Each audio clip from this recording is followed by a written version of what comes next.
సంపూర్ణ రామాయణం సులభ శైలిలో యుద్ధ జ్వాల. రాక్షసుల బేరీ నినాదాలు వినిపించగానే శ్రీరాముని ఆనతి ప్రకారం నీలుడు తన సేనలను చూసి ఉత్తేజితుడై, ఓహో వీర వానరులారా, బలోత్సాహ సమన్వితులై వ్యూహాకారం చెదరకుండా లంకా నగరాన్ని ముట్టడించండి. గరుడదేవుడు విశాల పక్షపుటాలు సాచి పాముల పుట్టను ఆక్రమించున్నట్లు నలువైపులా విస్తరించి ఇంకా 4 ద్వారాలను క్రమ్ముకోండి. రాక్షసులను చీల్చి చెండాడండి. శ్రీరామచంద్రుడు, లక్ష్మణ వీరుడు, సుగ్రీవరాజు, హనుమంతుడు ఇత్యాది మహావీరులు మనకు రక్షకులుగా ఉన్నారు. ఓ యుద్ధానికి బయలుదేరండి అని గొంతెత్తి ఆజ్ఞాపించాడు.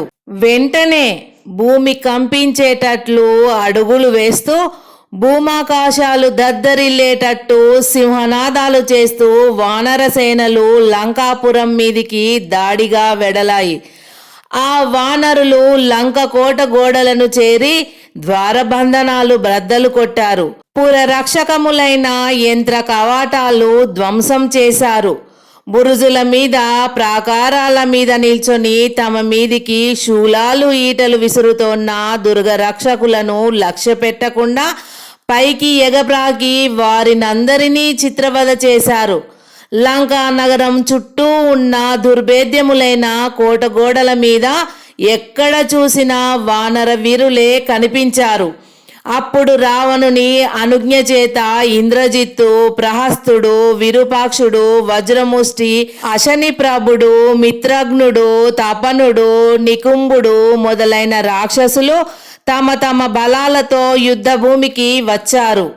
మహాభీకర రూపుడు, ఇంద్రుని జయించిన వీరుడు అయినటువంటి ఇంద్రజిత్తును లక్ష్మణుడు ఎదిరించాడు. రావణుని సేనాధిపతి అయిన ప్రహస్తుని వానరసేనా నాయకుడైన నీలుడు ఎదుర్కొన్నాడు. అంగదుడు వజ్రముష్టితో తలపడ్డాడు. మహాబలవంతుడైన విద్యున్మాలిని సుసేనుడు ఎదుర్కొన్నాడు. ఇంకా సుప్రసిద్ధులైన వానర రాక్షస వీరులు పరస్పరం తలపడి భీకరమైన యుద్ధం ప్రారంభించారు. రాక్షస సేనలు, వానర సేనలు పరస్పరం తలపడ్డాయి. రాక్షసులు ప్రయోగించే బాణాలను, ఈటలను, గదలను, శూలాలను వానరులు కొండలతో, చెట్లతో తుత్తునీయం చేస్తూ భీషణ పరాక్రములై విజృంభించారు. రాముడు తన బాణాగ్నితో రాక్షస సైన్యాన్ని భస్మం చేస్తూ తన శస్త్ర విద్యా నైపుణ్యం ఏర్పడేటట్లు యుద్ధ భూమిలో ప్రకాశించాడు. ఆ విధంగా దేవదానవుల్లా వానర రాక్షసులు అత్యంత భీకరమైన యుద్ధం చేస్తుండగా పగలు అంతరించి చీకటి ప్రారంభమైంది.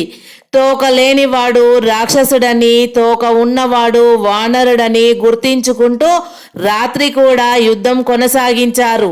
ఆ యుద్ధంలో ఇంద్రజిత్తు లక్ష్మణుని ముందు తాళలేక పరాజితుడై లంకకు పారిపోయాడు. తిరిగి మాయా పాటవాన్ని అవలంబించి రాత్రివేళ యుద్ధానికి వచ్చాడు. అలా వచ్చిన ఇంద్రజిత్తును అంగదుడు ఎదిరించి భీకర యుద్ధం చేశాడు. హనుమంతుడు లెక్కకు మిక్కుటమైన రాక్షసులను సంహరించి ఇంద్రజిత్తు చేత చిక్కబోతున్న అంగదుని తప్పించి ఇంద్రజిత్తును ఎదుర్కొన్నాడు. అప్పుడు మిత్రఘ్నుని, విభీషణుడు, వజ్రముష్టిని, మైందుడు, అశని ప్రభుని, ద్వివిధుడు, తపన, ప్రగణ, ప్రతసన, విద్యున్మాలిలను వరుసగా గజ, సుగ్రీవ, నల, సుషేనులు వధించారు. రశ్మికేతును, యజ్ఞశత్రువును, సుప్తముని శ్రీరాముడు హతమార్చాడు. ఇంద్రజిత్తు హనుమంతునితో తీవ్రంగా పోరాడి కొంచెం సేపటికి తన రథము, గుర్రాలు, సారథి హనుమంతుని చేతిలో ధ్వంసము కాగా మాయా బలాల్ని ఉరికొల్పుకొని అదృశ్యుడై యుద్ధం చేయడం ప్రారంభించాడు ఇంద్రజిత్తు. లక్ష్మణుడు తన దివ్య బాణాలతో ఇంద్రజిత్తు మాయలను ఛేదించసాగాడు. అది గమనించి ఇంద్రజిత్తు కోపోద్రికుడై రామలక్ష్మణుల మీద నాగాస్త్రం ప్రయోగించాడు. ఆ బాణం రామలక్ష్మణుల శరీరాలను నాగబంధనాలకు గురి చేయగా ఇంద్రజిత్తు వారిపై శరవర్షం కురిపించాడు. రామ లక్ష్మణులు రక్తసిక్తాంగులై యుద్ధభూమిలో పడిపోయారు. ఇంద్రజిత్తు విజయ గర్వంతో గర్జిస్తూ వానర సేనల మీద బాణవర్షాలు కురిపించగా హనుమంతుడు పర్వతంలా ముందుకు వచ్చి అతన్ని ఎదిరించాడు. అంతలో అంగదుడు హనుమంతుని వద్దకు వచ్చి రామలక్ష్మణులకు ఏర్పడిన ప్రమాదం వివరించగా హనుమంతుడు యుద్ధం చాలించి రామలక్ష్మణుల దగ్గరికి వెళ్ళాడు. ఇంద్రజిత్తు లంకకు వెళ్ళి తాను రామలక్ష్మణులను వధించానని చెప్పగా రావణుడు చాలా సంతోషంతో పుత్రుణ్ణి కౌగిలించుకొని ప్రస్తుతించాడు. అనంతరం రావణుడు యుద్ధభూమిలో మృతులైన రామ లక్ష్మణులను సీతకు చూపించి రమ్మని రాక్షస వనితలకు చెప్పి పంపించాడు. ఆ రాక్షస వనితలు సీతను పుష్పక విమానంలో కూర్చోబెట్టుకొని యుద్ధభూమికి తీసుకువెళ్లారు. నాగపాశ బద్దులై రక్తపు మడుగులో పడి ఉన్న రామ లక్ష్మణులను చూసి సీత ఎంతగానో దుఃఖించింది. అప్పుడు సరమ సీతకు ధైర్యం చెబుతూ, ఓ తల్లి, రామలక్ష్మణులను ఇంద్రజిత్తు మాయాయుద్ధంతో ఇలా చేసి ఉంటాడు, వాళ్ళు త్వరలోనే కోలుకుంటారు అని ధైర్యం చెప్పింది. ఆ రాక్షస వనితలు సీతను తిరిగి అశోకవనానికి తీసుకువెళ్లారు. రామ లక్ష్మణుల చుట్టూ నిల్చుని సుగ్రీవ హనుమదాదులు దుఃఖిస్తుండగా విభీషణుడు వాళ్లకు ధైర్యం బోధింపసాగాడు.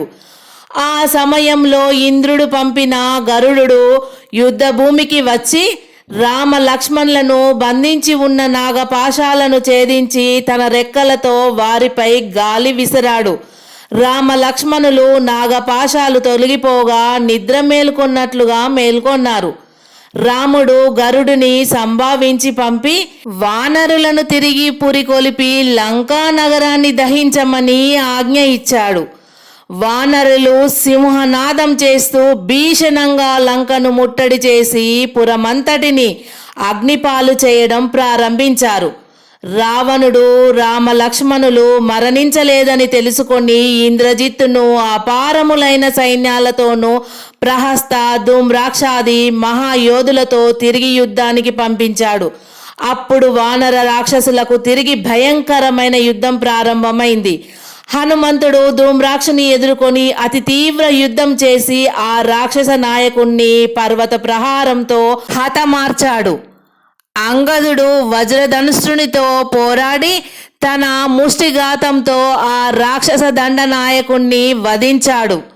హనుమంతుడు మహాపరాక్రమంతో అకంపనునితో తలబడి అతన్ని చీల్చి చెండాడాడు.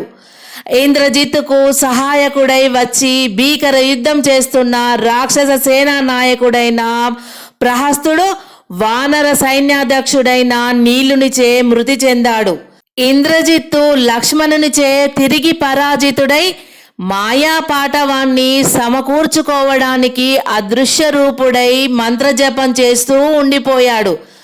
రావణుడు తన అనుచరుల మరణ వార్త విని వెంటనే చతురంగ బలాలతో స్వయంగా యుద్ధభూమికి బయలుదేరి వచ్చాడు.